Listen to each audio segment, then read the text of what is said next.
Mr. Speaker, I rise today to honor a Minnesota public servant.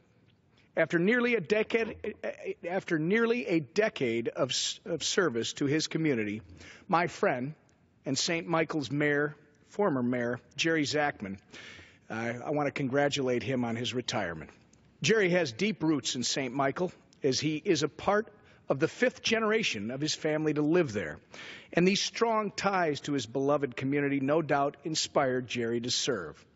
As the community began to grow and develop, his main goal was to ensure that St. Michael residents were always put first. I think it's safe to say that Jerry did just that. During his 10 years as mayor, Jerry made numerous improvements to this ever-growing community and city. One major project Jerry played a huge role in is the expansion of the I-94 corridor, which cuts through Minnesota's 6th congressional district. I want to thank Jerry for his unwavering dedication to St. Michael and to our great state, and I wish him nothing but the best in his future.